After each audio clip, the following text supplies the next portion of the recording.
E aí, vamos estudar a lição? Quinta-feira chegou e hoje nós vamos falar sobre o fermento dos fariseus. Fermento é um negócio legal que faz crescer o pão, a crescer a massa para você se alimentar de um conteúdo muito gostoso. Só que o fermento do fariseu, o fermento é algo que faz crescer também, mas crescer a maldade que tinha no coração deles. Eles primeiro exigiam sinais, milagres, prova aí que tu é o Cristo e tal. E quando os sinais aconteciam, eles continuavam não acreditando. E aí Jesus fez referência ao fermento dos fariseus como sendo nada mais, nada menos que o ensino deles, que gerava incredulidade quanto ao ministério de Jesus. E Jesus falou, cuidado com o fermento dos fariseus, gente que faz crescer a maldade, propagar a questão de descredibilizar a mensagem do reino. Cuidado.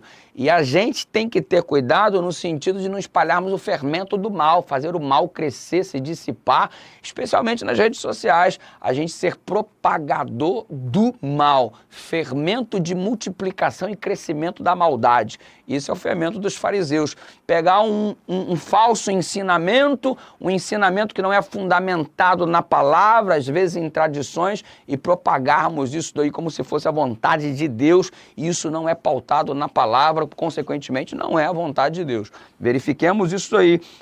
Fermento dos fariseus, vigia, irmão, vigia, vigia.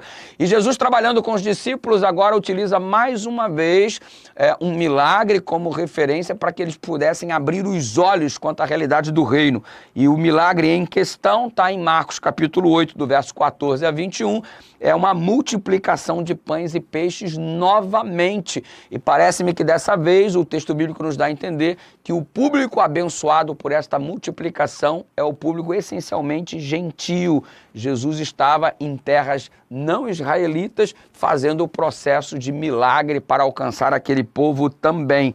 E os discípulos então começam a dar continuidade ao pensamento equivocado do ministério de Jesus, um mau entendimento sobre a questão do que Jesus falava. Jesus não estava falando de pão físico agora. Jesus estava dizendo que havia poder nele para suprir a necessidade das pessoas como o Messias de verdade que ele era. E tendo isso em vista, Jesus colocou algumas perguntas em evidência para reflexão, para raciocínio dos discípulos. E Jesus foi perguntando para eles aí se quantos haviam sobrado em termos de cestos e de pães. Sobrou alguma coisa aí? Sobrou?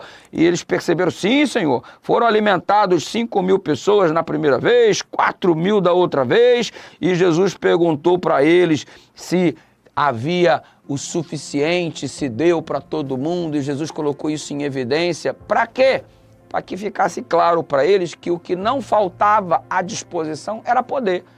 Poder de Deus não falta. Olha aí, multiplicação para 5.000, multiplicação para 4.000 em Marcos 8. Essas perguntas tinham o objetivo de ilustrar que eles deveriam ter entendimento que a limitação de recursos não é problema para Deus, não é. E aí Jesus emendou a pergunta na direção deles, dizendo o seguinte: vocês ainda não compreenderam? Não compreenderam? Os milagres estão sendo realizados não é para que eu me torne o libertador de Israel do jugo romano. Os milagres estão sendo realizados para que eu possa levar o conhecimento deste povo ao plano de Deus quanto à eternidade. O poder de Deus está à disposição. E ao invés de propagar a verdade, o que estava proliferando o mundo afora era o maldito fermento dos fariseus. Vamos promulgar o que é verdade e o que é necessário.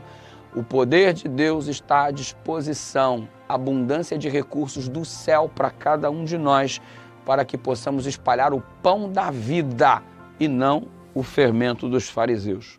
Que Deus nos ajude, ore comigo, Pai querido, ajuda-nos a sermos portadores da Tua palavra, da Tua verdade, em nome de Jesus.